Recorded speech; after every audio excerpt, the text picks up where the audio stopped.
പ്രശ്നങ്ങൾ വഷളാക്കുന്നതിൽ മോൾക്കൊരു പങ്കുണ്ട്.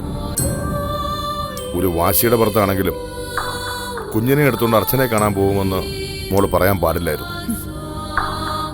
ഇപ്പൊ ഞാൻ തെറ്റുകാരിയായല്ലേ? നീ തെറ്റ് ചെയ്തു എന്നല്ല ഞാൻ പറയുന്നത്. നിങ്ങൾക്കിടയിലേക്ക് എന്തിനാ അർച്ചനെ വലിച്ചഴിക്കുന്നത്? വിശ്വേട്ടൻ പറഞ്ഞത് ശരിയല്ലേ? അർച്ചനെ ചെന്ന് കാണേണ്ട എന്ത് കാര്യമാണ് നിനക്കുള്ളത്? അവൾ ഒരിക്കലും നിനക്കൊരു ശത്രുവല്ല. ഈ കാലത്തിൽ ഒരിക്കൽ പോലും അർച്ചന സുധിയെ വിളിക്കാനോ അവന്റെ ക്ഷേമം അന്വേഷിക്കാനോ തയ്യാറായിട്ടില്ല. ഇപ്പോഴാ അവൾ എവിടെയോ ജീവിക്കുന്ന കാര്യം തന്നെ അറിയുന്നത്. അതറിഞ്ഞപ്പോ സുധിക്ക് അവളെ കാണണമെന്നൊരാഗ്രഹം തോന്നിക്കാണും. അതിന്റെ ചുവട് പിടിച്ച് നമ്മൾ ഒന്നിനും പോവാതിരിക്കുന്നതാ നല്ലത്. എനിക്കും ചില കാര്യങ്ങളൊക്കെ ഊഹിക്കാനാവും. അർച്ചന ചെന്നൈയിലുണ്ടെന്ന് അച്ഛൻ എന്നെ തെറ്റിദ്ധരിപ്പിച്ചു. അതെനിക്ക് മനസ്സിലായി. അവൾ എവിടെ എങ്ങനെ ജീവിക്കുന്നുവെന്ന് അച്ഛൻ നേരത്തെ മനസ്സിലാക്കിയിരുന്നു. ഇല്ല മോളെ, അവളെ കുറിച്ച് ഞങ്ങൾക്ക് കൃത്യമായ ഒരു വിവരമില്ലായിരുന്നു. അച്ഛൻ ന്യായീകരിക്കാനൊന്നും നിൽക്കണ്ട. എന്നോട് പറഞ്ഞത് കള്ളമാണെന്ന് എനിക്കറിയാം. ഇനി ഞാനത് നിഷേധിക്കുന്നില്ല. അവൾ ചെന്നൈയിലുണ്ടെന്ന് നിന്നോട് പറഞ്ഞത് നിന്നെ സമാധാനിപ്പിക്കാൻ വേണ്ടി മാത്രമാണ്. സത്യത്തിൽ അപ്പോഴും ഞാനും നടരാജനും പല വഴികളിലൂടെ അന്വേഷിക്കുന്നുണ്ടായിരുന്നു. പക്ഷേ ഞങ്ങൾക്ക് ഒരു വിവരവും കിട്ടിയില്ല. ഒടുവിൽ ശബരി പറഞ്ഞ അവൾക്ക് ഏതോ ബാങ്കിൽ ജോലി കിട്ടിയെന്ന് ഞങ്ങൾ അറിയുന്നു. അച്ഛന്റെ വാക്കുകളിൽ നിന്നും നിങ്ങൾ മാറി ചിന്തിക്കാൻ തുടങ്ങിയെന്ന് എനിക്ക് മനസ്സിലായി. മാറി ചിന്തിക്കാനോ? നീ എന്താ മോളെ അങ്ങനെ പറയുന്നേ? ഇപ്പോ കുറ്റപ്പെടുത്തലുകൾ മുഴുവൻ എന്റെ നേരെയായി. സുധി അനുകൂലിക്കുന്ന രീതിയിലാ അച്ഛനും അമ്മയും പെരുമാറുന്നത്. മുമ്പ് ഇങ്ങനൊന്നും ആയിരുന്നില്ല. ഇപ്പോ സുധി ചെന്ന് അർച്ചനെ കണ്ടാ പോലും നിങ്ങൾക്കതൊരു വിഷയമല്ലാതായിരിക്കുന്നു. ഞാനും എന്റെ കുഞ്ഞും എല്ലാവരിൽ നിന്നും ഒറ്റപ്പെട്ടു തുടങ്ങി. എന്തൊക്കെയാ മോളി പറയുന്നേ? ഒക്കെ നിന്റെ തോന്നലുകളാ. ഇത് വെറും തോന്നലുകളല്ലച്ച. എന്റെ ജീവിതത്തിൽ സംഭവിച്ചുകൊണ്ടിരിക്കുന്നതാ ഞാൻ പറയുന്നത്. അത് സത്യമല്ലേ എന്ന് അച്ഛൻ സ്വന്തം മനസാക്ഷിയോടൊന്ന് ചോദിച്ചു നോക്കാം.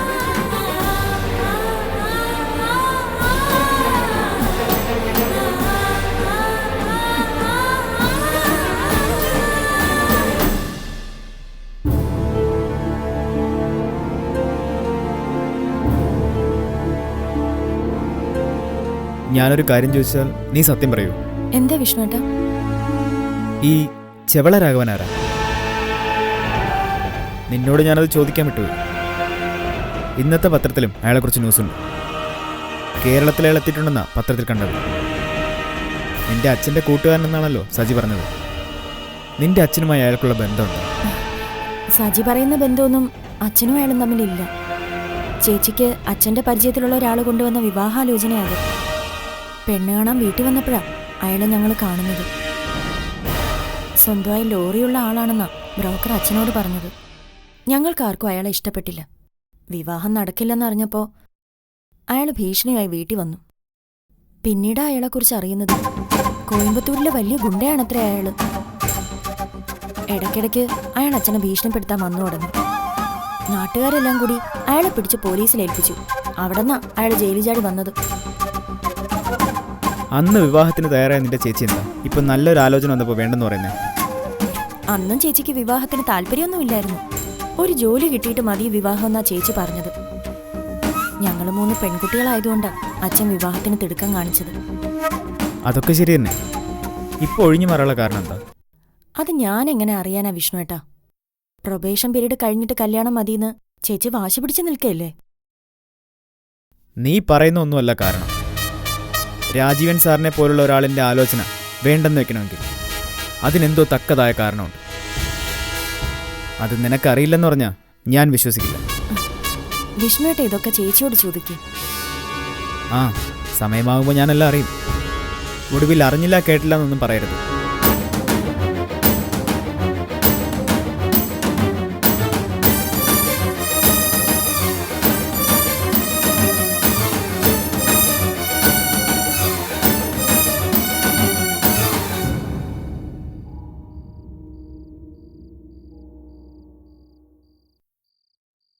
എടാ ശബരി, എന്താ അച്ഛാ? അർച്ചന റാന്നിയിലുള്ള വിവരം നീ എന്തിനാ നിരഞ്ജനോട് പോയി പറഞ്ഞത്? അത് പിന്നെ അർച്ചനെക്കുറിച്ചുള്ള ഏകദേശ വിവരങ്ങളൊക്കെ സുധി മനസ്സിലാക്കിയതായി അവൾക്കറിയാം. സുധി അറിഞ്ഞിട്ടുണ്ടെങ്കിൽ അവൻ അത് എന്നോട് പറയുന്നു അവൾക്കറിയാം. അതേപ്പറ്റി അവൾ ചോദിച്ചാൽ എനിക്കെങ്ങനെ കള്ളം പറഞ്ഞൊഴിയാൻ പറ്റും? അർച്ചന പത്തനംതിട്ടയിൽ എവിടെ ഉണ്ടെന്ന് മാത്രമേ ഞാൻ അവളോട് പറഞ്ഞിട്ടുള്ളൂ. എനിക്ക് മനസ്സിലാവാത്തോണ്ട് ചോദിക്കുക, അർച്ചനയെക്കുറിച്ചുള്ള വിവരങ്ങൾ നിരഞ്ജന അറിഞ്ഞതുകൊണ്ടുള്ള ദോഷം എന്താ? ഒന്നും അറിയാത്തവളല്ലല്ലോ നിരഞ്ജന. അർച്ചനെ കാണണമെന്നൊരാഗ്രഹം മാത്രമാ നിരഞ്ജന എന്നോട് പ്രകടിപ്പിച്ചത്. നീ മണ്ടത്തിലൊന്നും കാണിക്കരുത്. ഒരു കാരണവശാലും അവർ തമ്മിൽ കാണാൻ പാടില്ല. അവര് തമ്മിൽ കാണരുതെന്ന് നിർബന്ധം പിടിക്കുന്നതിന്റെ കാരണം എന്താ? അവര് തമ്മിൽ കണ്ടിരിക്കുന്നത് എന്തുകൊണ്ട് നല്ലതാണെന്നാ എന്റെ അഭിപ്രായം. നിരഞ്ജന ആവശ്യപ്പെട്ടാൽ ഞാൻ അവളെ അർച്ചനയുടെ മുന്നിലെത്തിക്കും. അമ്മ പറയൂലെ, അവര് തമ്മിൽ കണ്ടാൽ ഇപ്പോഴത്തെ പ്രശ്നങ്ങൾക്ക് പരിഹാരമാവുകയും ചെയ്യും. നിരഞ്ജന ഇപ്പൊ പേടിക്കുന്നത് സുധിയല്ല, അർച്ചനയെ. സുധിയെ ഒഴിവാക്കി വിടാൻ അർച്ചനയ്ക്ക് കഴിയും. ആ സ്ഥിതിക്ക് അവർ തമ്മിൽ കണ്ടുമുട്ടുന്നത് നല്ലതല്ലേ? നല്ലതല്ല. ഞാനൊരു കാര്യം പറഞ്ഞേക്കാം ശബരി, നിരഞ്ജനയ്ക്കിപ്പം നീയും കൂടി തുള്ളരുത്. ചെയ്യാൻ പോകുന്ന കാര്യത്തെക്കുറിച്ച് നിനക്ക് വല്ല ബോധമുണ്ടോ? സുധിയുടെ ഭാര്യയ്ക്കും കാമുകിക്കും കൂടിക്കാഴ്ച ഉണ്ടാക്കി കൊടുക്കാൻ നടക്കുന്നു. ശരിക്കും ആലോചിച്ചിട്ടാണോ നീ ഇങ്ങനൊരു തീരുമാനം എടുത്തത്? ഇതൊക്കെ പറയാൻ തന്നെ നിനക്ക് നാണമില്ലടാ.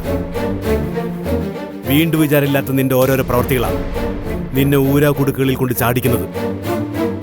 അവര് തമ്മിൽ കണ്ടതിന് ശേഷം എന്തെങ്കിലും പ്രശ്നങ്ങൾ ഉണ്ടായാൽ അത് നിന്റെ തലയിലിരിക്കും. പിന്നീട് അതിന്റെ പേരിലായിരിക്കും നീ പഴി മുഴുവൻ കേൾക്കേണ്ടി വരുന്നത്. അങ്ങനെ ഇനി സംഭവിക്കരുത്. ഞാൻ ഒന്നുകൂടി പറയാം, നിരഞ്ജനയും അർച്ചനയും തമ്മിൽ കാണുകയോ കാണാതിരിക്കുകയോ ചെയ്യട്ടെ, അതൊക്കെ അവരുടെ കാര്യം. പക്ഷേ അത് നിന്റെ അറിവോ സമ്മതത്തോടോ കൂടെ ആവാൻ പാടില്ല.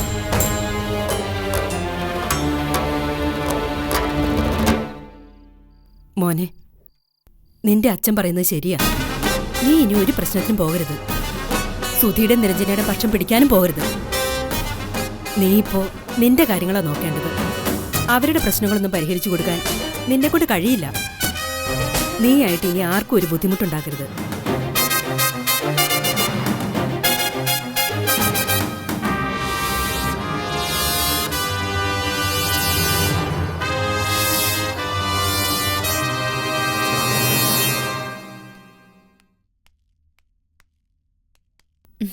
വിഷ്ണുവിനെ കണ്ടിട്ട് കുറച്ച് ദിവസമായല്ലോ. അത് പിന്നെ ഒരു ഷോപ്പ് എടുക്കാനുള്ള തിരക്കിലായിരുന്നു ചേച്ചി. ആഹാ, കൊള്ളാലോ. വിഷ്ണു ഇപ്പോ പുതിയ കട തുടങ്ങാനുള്ള പ്ലാനിലാണോ? എനിക്കല്ല, പിന്നെ ആർക്കാ? നിങ്ങളുടെ ഒരു നാട്ടുകാരന് തന്നെയാ, സജിക്ക്. അവനെന്തിനാ വിഷ്ണുവിന്റെ അടുത്തേക്ക് വന്നത്? അവനെ ഞാൻ റോസ്മലി വെച്ച് ഒരിക്കൽ പരിചയപ്പെട്ടത്. അവന്റെ പെങ്ങള് പഠിക്കുന്നത് ഇവിടെയാണ്. ഒരിക്കൽ ടൗണിൽ വെച്ച് അവനെ ഞാൻ കണ്ടു. അവൻ വീട്ടിലും വന്നു. അത് പിന്നെ അവനുമായുള്ള കൂട്ടുകെട്ട് വിഷ്ണുവിനെ പോലെ ഒരാൾക്ക് ചേരുന്നതല്ല. നാട്ടിൽ അവന്റെ പേരിൽ ഒരുപാട് കംപ്ലൈന്റുകൾ. എല്ലാ ചീത്ത കൂട്ടുകെട്ടുകളും അവനുണ്ട്. അവനു വേണ്ടി വിഷ്ണുവിനെ കടമുറി എടുക്കാനൊന്നും പോകരുത്. പോയാ അതിന്റെ ദോഷം വിഷ്ണു പിന്നീട് മനസ്സിലാക്കും. പക്ഷേ അവനെ കണ്ട അങ്ങനെയൊന്നും പറയില്ല. നല്ല പെരുമാറ്റമാണ്. ഒരാളെ കണ്ടതുകൊണ്ട് മാത്രം അത് വിലയിരുത്താൻ പറ്റുമോ? അർച്ചനേച്ചി പറഞ്ഞത് ശരിയാ. നമ്മൾ കാണുന്നത് പോലെ ഒന്നും അല്ല പലരും. അവനിവിടെ ഷോപ്പ് തുടങ്ങുന്നുണ്ട്. എനിക്കെന്താ കുഴപ്പം? മൊബൈൽ ഷോപ്പ് അവൻ തുടങ്ങുന്നത്. കടയുടെ എഗ്രിമെൻ്റ് ഒക്കെ അവൻ്റെ പേരില്ല. അർച്ചനേച്ചി എന്തിനാ അതിന് എതിർപ്പ് പറയുന്നത്?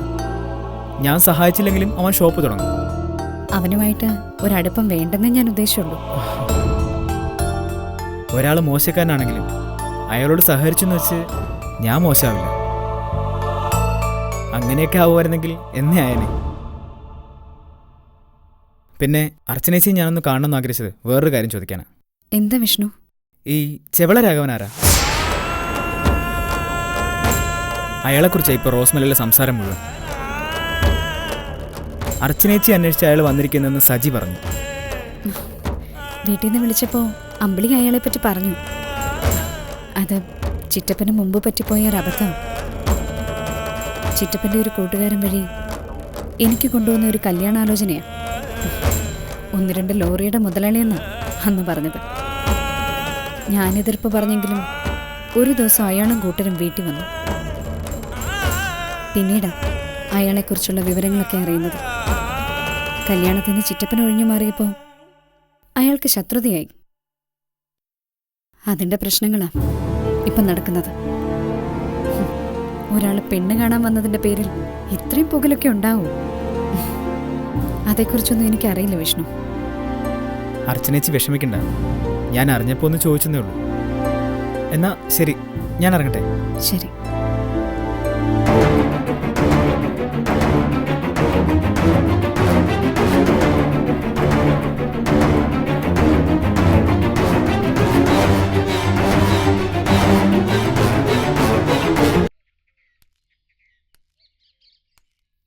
നടരാജ, നിരഞ്ജനയ്ക്കും ചില സംശയങ്ങളൊക്കെ തോന്നി തുടങ്ങിയിട്ടുണ്ട്. അർച്ചനെ ഞാൻ മുമ്പേ കണ്ടെത്തിയെന്ന മട്ടില്ല അവിടെ സംസാരിച്ചത്. അങ്ങനെ അല്ലെന്ന് സ്ഥാപിക്കാൻ എനിക്ക് കുറെ ബുദ്ധിമുട്ടേണ്ടി വന്നു. നിരഞ്ജനയ്ക്ക് അങ്ങനെ ഒരു സംശയം തോന്നാൻ എന്തെങ്കിലും കാരണം ഉണ്ടാവുമല്ലോ. ജയന്തി തന്നെ അതുണ്ടാക്കി കൊടുത്തു, അല്ലാതെന്താ?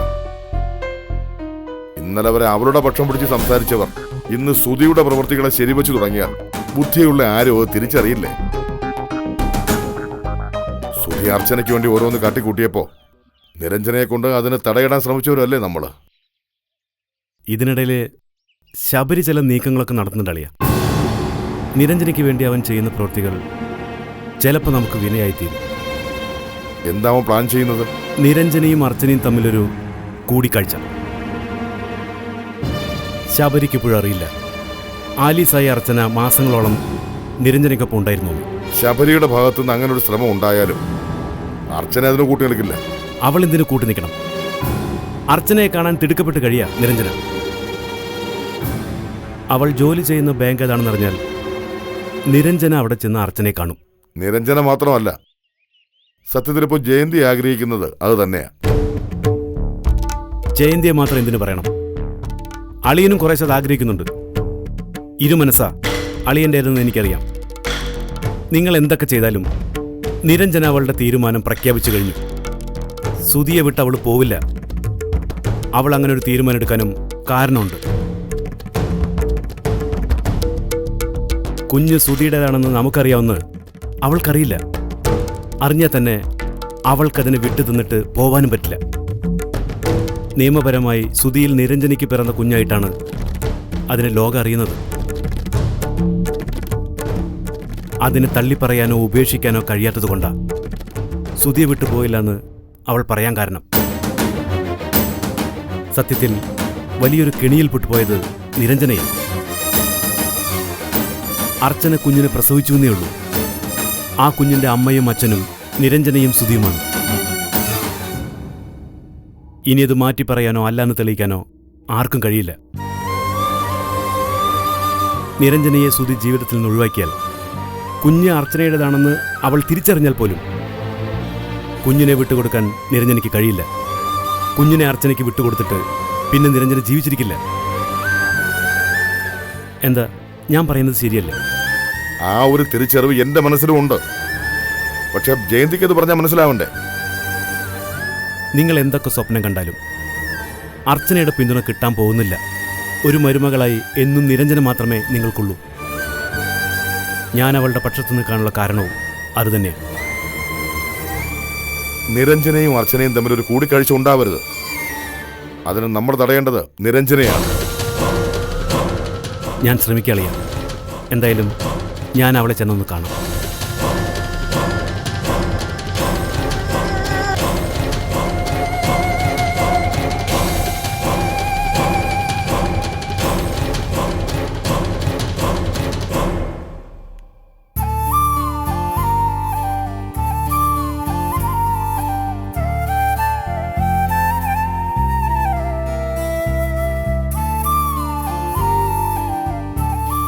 അർച്ചന തീരുമാനമൊക്കെ മാറ്റിയോ? ഇല്ല സർ, ഞാനെന്തായാലും കുറച്ച് ദിവസം ലീവ് എടുക്കാൻ തന്നെ തീരുമാനിച്ചു. ഞങ്ങൾ നോക്കിയിട്ട് അതിന്റെ ഒരു ആവശ്യമില്ല. കുറച്ച് ദിവസത്തേക്ക് ലീവ് എടുത്തതുകൊണ്ട് മാത്രം അർച്ചനയുടെ പ്രശ്നങ്ങളൊക്കെ തീരുവോ? എന്തു വന്നാലും നമ്മൾ അതിനെ നേരിടണം. പെട്ടെന്ന് തന്നെ പരിഹരിക്കേണ്ട കാര്യങ്ങളാ. നമ്മൾ പലപ്പോഴും നീട്ടിക്കൊണ്ടുപോയി മനസ്സിന്റെ സ്വസ്ഥത കെടുത്തുന്നത്. അതെ അർച്ചന, അയാളൊന്ന് വന്നിട്ട് പോട്ടെ. അർച്ചന എന്തിനാ പേടിക്കുന്നത്?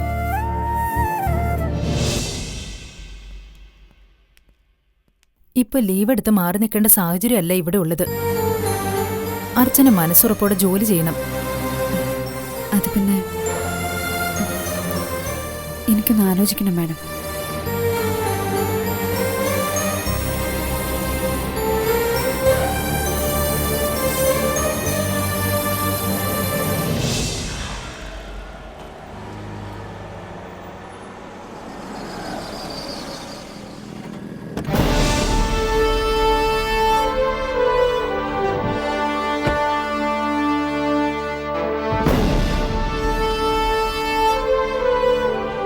ഒന്ന് നിന്നേ. നിങ്ങൾ ഈ ബാങ്കിലെ സ്റ്റാഫാണോ? അതെ. എന്താ? ഇവിടെ അർച്ചന എന്നൊരു സ്റ്റാഫ് വർക്ക് ചെയ്യുന്നുണ്ടോ? നിങ്ങളാരാ? ഞാൻ ആരാണെന്ന് പറഞ്ഞാൽ മാത്രമേ താൻ മറുപടി പറയത്തുള്ളൂ. ഇതേ ബാങ്കിന്റെ മറ്റൊരു ബ്രാഞ്ചിലെ ഉദ്യോഗസ്ഥനാണ് ഞാൻ ചോദിച്ചതിന് താൻ മറുപടി പറ. അർച്ചന എന്നൊരു സ്റ്റാഫ് ഇവിടെ ഉണ്ടോ? ആ, ഉണ്ട്.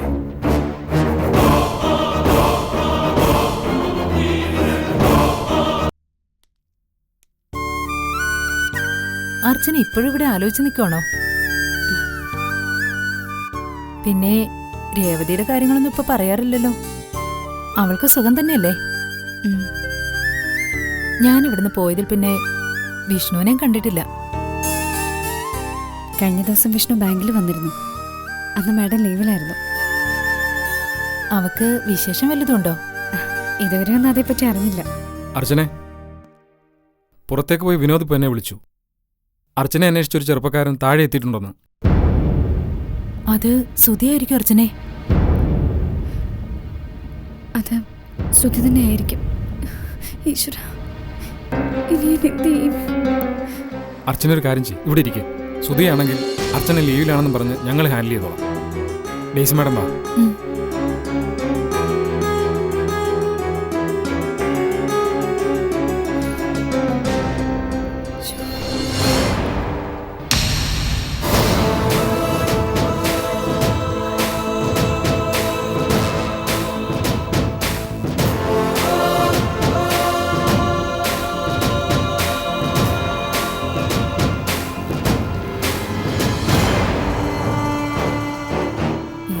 സുധി വെറുതെ അല്ല അർച്ചന ഈ പരിഭ്രമമൊക്കെ കാണിക്കുന്നേ. എന്താ സർ? ഞാൻ അർച്ചന ഒന്ന് കാണാനാ വന്നത്. എന്താ സാറിന്റെ പേര്? സുധീഷ്.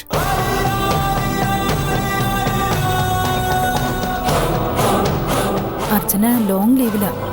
ഇന്നലെ ലീവ് എടുത്ത് പോയത്. പെട്ടെന്നെന്താ ലീവ് എടുത്ത് പോവാൻ കാരണം? കാരണമൊന്നും പറഞ്ഞില്ല. പക്ഷേ എന്തൊക്കെയോ ചില പ്രോബ്ലംസ് ഉണ്ട്. എന്ത് പ്രോബ്ലം? ആരൊക്കെയോ ഫോണിൽ വിളിച്ച് ശല്യപ്പെടുത്തുന്നു. ബാങ്കിലും വീട്ടിലും ഒക്കെ കാണാൻ വരുന്നു എന്നാ പറഞ്ഞത്. അർച്ചനയാണെങ്കിൽ ജോലിക്ക് കയറിയിട്ടേ ഉള്ളൂ. ആരൊക്കെയോ ആ കുട്ടിക്ക് സ്വസ്ഥത കൊടുക്കുന്നില്ല. ഇനിയും ഇത് തുടർന്നാൽ നിയമ നടപടി സ്വീകരിക്കണമെന്ന് മാനേജർ അവളോട് പറഞ്ഞു. ഞാൻ വന്നത് അർച്ചനെ ശല്യപ്പെടുത്താനൊന്നുമല്ല. ഞങ്ങൾ ക്ലാസ്മേറ്റ്സാ. കണ്ടിട്ട് കുറേ വർഷങ്ങളായി. ഇവിടെയാണെന്ന് അറിഞ്ഞപ്പോൾ ഒന്ന് കാണാമെന്ന് വെച്ച് വന്നതാ. പിന്നെ അവൾ എവിടെയാ താമസിക്കുന്നത്? ഏതോ ഹോസ്റ്റലിന്റെ പേരൊരിക്കൽ പറഞ്ഞു. ഞാനത് മറന്നു. എന്നാ കോണ്ടാക്ട് ചെയ്യാനൊരു നമ്പർ തരൂ. സോറി സർ, ആരാ എന്താന്നൊക്കെ അറിയാതെ പേഴ്സണൽ നമ്പർ കൊടുക്കാൻ പാടില്ല. ഇപ്പൊ തന്നെ ബാങ്കിലിരുന്ന് ജോലി ചെയ്യാൻ പോലും അർച്ചനയ്ക്ക് പറ്റുന്നില്ല. ആരൊക്കെ വിളിച്ച് ശല്യപ്പെടുത്തുന്നു ഞാൻ നേരത്തെ പറഞ്ഞില്ലേ. ഈ പുരുഷന്മാരുടെ ഒക്കെ സ്വഭാവം ഇങ്ങനെ തന്നെയാ. പെണ്ണൊന്ന് താന്നു കൊടുത്താൽ മതി, പിന്നെ സമാധാനം കൊടുക്കില്ല.